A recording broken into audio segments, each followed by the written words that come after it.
Dip edition of the Royal High School News. I'm Briana Guerrero. And I'm Avarie Hill. Today's broadcast will have your weather and sports reports along with an interview with a former teacher of the month.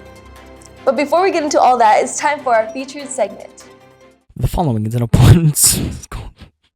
Dang it. The following is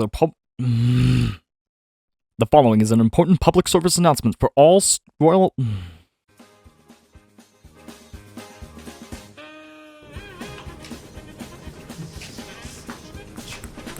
What are we now?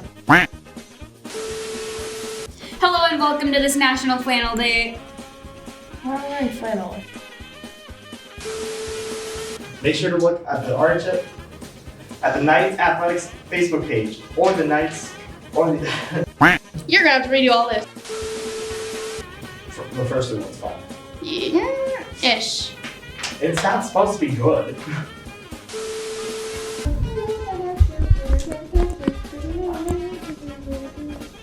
You're recording.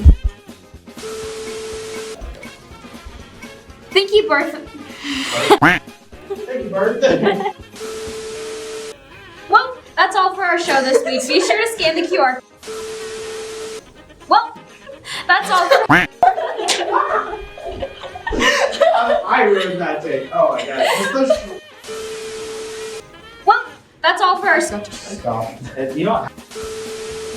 Well, that's all for our show this week. Be sure to scan the QR code. We were so close. At least all these mess-ups are going to be good in the next blooper reel. Thank you to everyone in that. Now over to the Weather Center.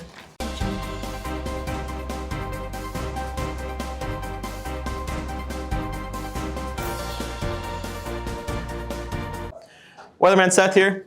I'm here for the weather today. And fun fact, I got a hole in my hand. Paden, edit the hole in, all right? Today's high is a warm 31 degrees. It'll bump up to the 40s and low 50s though, which is pretty good for spring weather. With winds anywhere from 7 to 15 miles per hour. It's perfect weather for hitting absolute dingers on the baseball field. Whoops.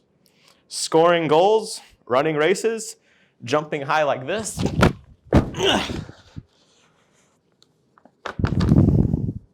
Throwing things, hitting holes in ones, and tennising. Speaking of sports, off to Maria. Dance has been doing great. They placed for districts and have a competition tomorrow in Spokane. Good luck to them.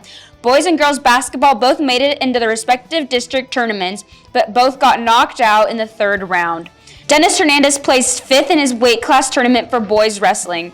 Sharon Arroyo placed 5th, Emma Villa placed 3rd, and Alondra Morales won the championship for girls wrestling again. The entire girls team placed 3rd. Congratulations to all of our wrestlers and a great season. Spring sports start this Monday, the 27th. You must be signed up on final forms to practice. See you there. Back to the desk. Thank you both for the reports. Before we check out today's closing story, we need to make some reminders and announcements. Don't forget to buy your yearbook for $50 by going to the athletic office or scanning the QR code.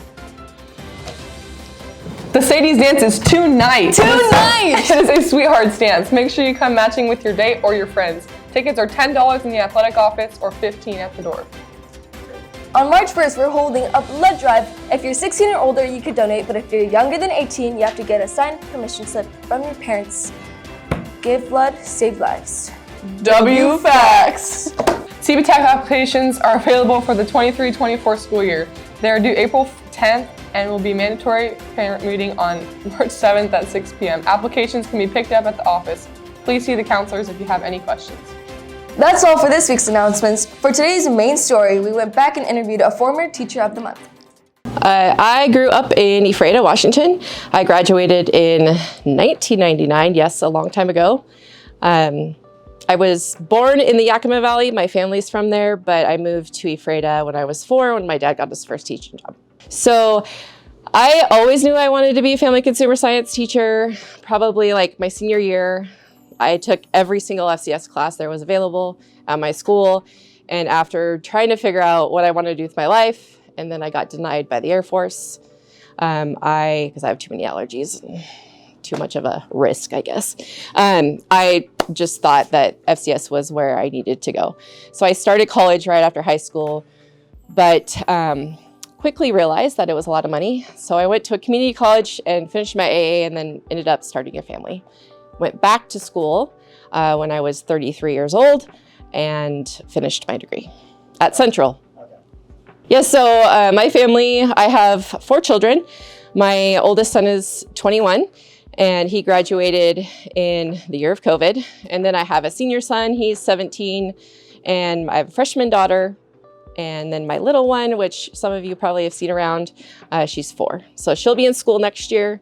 And so I guess I should say their names. Blaine is the oldest, Landon, Kennedy, and then Lauren.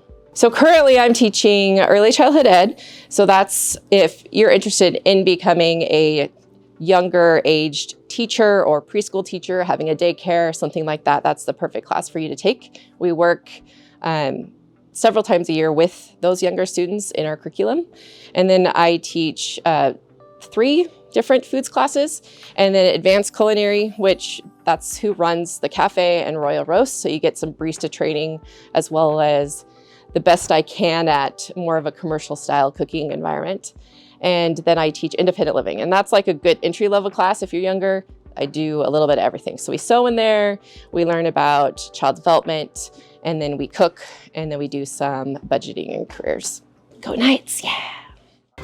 Well, that's it for this week's show. We hope you enjoyed it. I'm Briana Guerrero. And I'm Avery Hill. Hope to see you next time.